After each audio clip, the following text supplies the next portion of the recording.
Hello guys, welcome back to K drama capsule.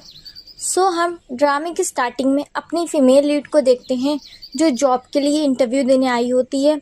उसका नाम चरण सारंग होता है। जब वो जॉब के लिए इंटरव्यू देने जा रही होती है, अचानक से उसकी हील टूट जाती है, पर फिर भी वो पूरी कॉन्फिडेंट वे में अपना इंटरव्यू देने जाती है। जब वो इंटरव्यू देने अंदर आती है तो फिर वो अच्छे से अपना इंट्रोडक्शन देती है, मेरा नाम चंद सारंग है। तो सारे जो मेंबर होते हैं वो उससे क्वेश्चन पूछते हैं, वो सभी क्वेश्चंस का अच्छे से रिप्लाई करती है। फिर जो मैम होती हैं वो उससे कहती है कि मुझे अच्छे से स्माइल करके दिखाओ। फिर वो एक अच्छी सी अपनी फ्रेंड के साथ बैठी होती है, अपने जो है इंटरव्यू के बारे में डिस्कशन करती होती है। फिर हम देखते हैं कि वो तीनों लोग जाती हैं कहीं मज़े करने के लिए। फिर हम नेक्स्ट सीन में देखते हैं उनके घर का सीन।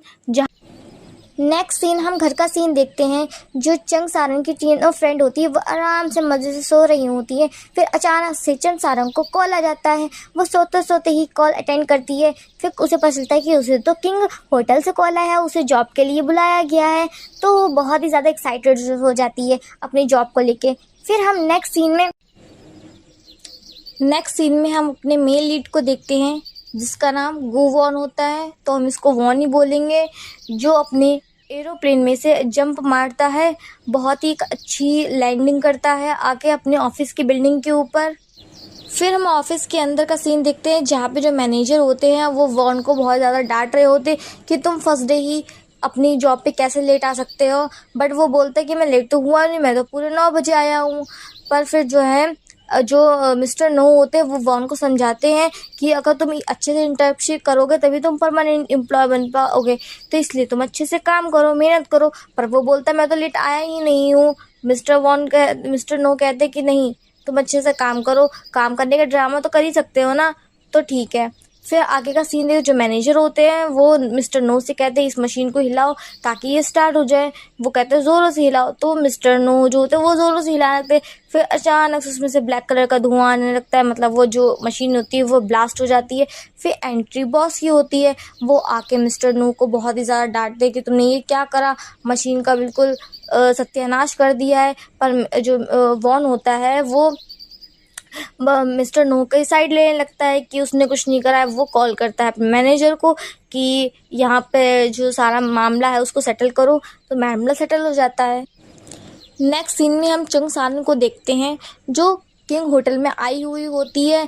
वो बहुत ही ज़्यादा खुश होती है कि मेरी फाइनली यहाँ पे जॉब लग गई है। उसके कुछ पास्ट की मेमोरीज भी यहाँ इस होटल से जुड़ी हुई होती है, तो इसलिए वो और खुश होती है। फिर हम देखते हैं कि सारे एम्प्लॉयज़ की ट्रेनिंग चल रही होती है। जो मैनेजर होती हैं वो उन लोग को सबको सिखाती हैं कि तुम लोगों को कैसे बात करनी है, कैसे कस्टमर को हैंडल करना है, और सबको कहती कि सबसे इम्पॉर्टेंट थिंग तुम लोग को स्माइल कैसे करनी है, तो वो उन्हें स्माइल भी सिखाती है अच्छे से। फिर जो है हम चंद सारंग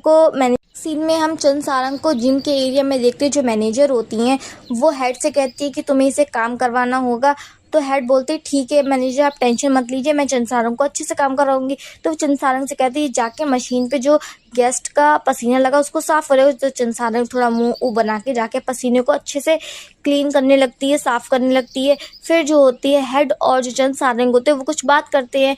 तो चंद सारंग कहती है आप तो कितनी किस्मत वाली हैं कि आपको यहाँ पे जॉब है और आप परमानेंट एम्प्लॉय हैं। तो जो हेड होती है वो कहती है हाँ ये तो बात है। फिर हम नेक्स्ट सीन में दायोल को देखते हैं।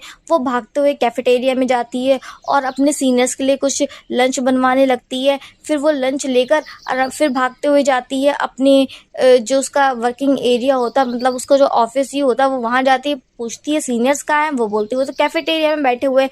तो वो जाके उनको जो डिशेस होती हैं वो सर्व करती हैं। जो तीनों फ्रेंड्स होती हैं वो बहुत ही ज़्यादा मेहनत कर रही होती हैं, अच्छे से बिल्कुल अपने दिल लगा के काम कर रही होती हैं।